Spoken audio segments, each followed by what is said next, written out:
देखिए, मैं दिल्ली के तीनों मेयर्स को हाथ जोड़ के ये प्रार्थना कर रहा हूँ, भैया तुमसे नहीं चल रही ना, तुम हमें दो, हमारा पीछा छोड़ो, दिल्ली को माफ करो, दिल्ली को बख्श दो, आपसे नहीं चल रही, आप ये एमसीडी हमें दे दो, हम चला के दिखा देंगे। हमने बहुत सारी चीजें चला के दिखाई हैं, ये भी चला के दिखा, जितने पैसे में है ना उससे भी कम में चला के दिखा देंगे। प्रधानमंत्री नरेंद्र मोदी जी ने स्वच्छ भारत अभियान की शुरुआत की है।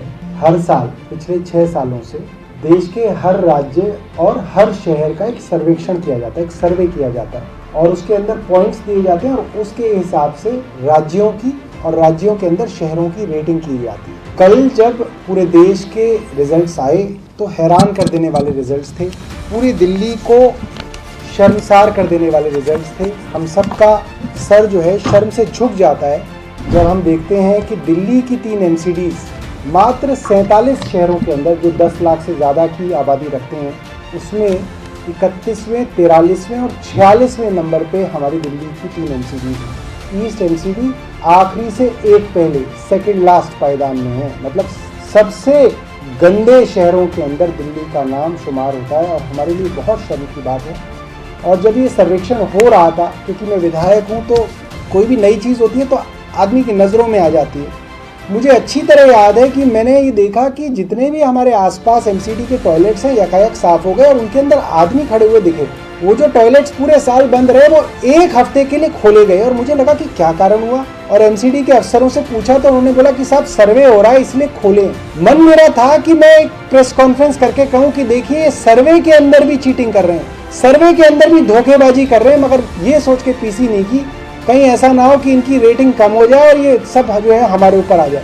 मगर जब सर्वे का रिजल्ट देखा ये आखिरी है, और ये आखिरी भी तब है मुझे लगता है जब इन्होंने मात्र 1 महीने के लिए बंद किए हुए टॉयलेट्स खुलवाए। सर्वे खत्म होने के बाद वो टॉयलेट्स दोबारा से बंद है। मैं आपको आज की तस्वीर दिखा रहा हूँ। आज मैंने कुछ अपने दोस्तों से कहा कि अपने आसपास जो एमसीडी ने नए टॉयलेट बनाए हैं स्वच्छ भारत में उनकी जरा फोटो लो। ये ग्रेटर कैलाश कॉन्स्टिट्यूंसी के टॉयलेट्स हैं, मदनगीर के टॉयलेट्स हैं, दक्षिणपुरी के टॉयलेट्स हैं, राजौरी गार्डन के टॉयलेट्स हैं, एमसीडी के टॉयलेट्स हैं। एक बार आप फोटोज जरा देख लें। ये आज का अखबार लेके खड़े हैं ताकि ये दिख जाए, ये सब ये ग्रेटर कैलाश के हैं, ये बंद, ये बंद, ये बंद, ये तिलक नगर के हैं, राजौरी गार्डन के, दक्षिणपुरी के, मदनगीर के। ये हालत इन टॉयलेट्स की है कि करोड़ों रुपया जो हमने टैक्स के रूप में दिया, पेट्रोल भी खरीदते हैं तो उसके ऊपर स्वच्छता सेस देते हैं, वो करोड़ों रुपया इनको केंद्र सरकार से, दिल्ली सरकार से मिला।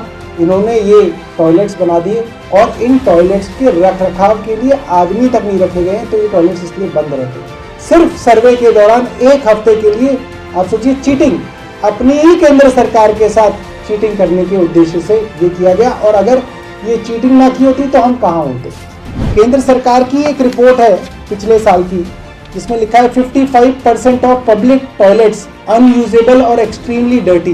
मिनिस्ट्री की रिपोर्ट है। दोस्तों अब जो है हम मुख्य बात पे आते हैं। दिल्ली के विषय में जब इस तरीके की रिपोर्ट आती है कि पहले नंबर पे इंदौर है, दूसरे नंबर पे सूरत है, तीसरे नंबर पे नवी मुंबई है, तो ये सब वही राज्य हैं जिनमें उसी तरीके की जनसंख्या है जिस तरीके की दिल्ली में उतने ही बड़े शहर हैं।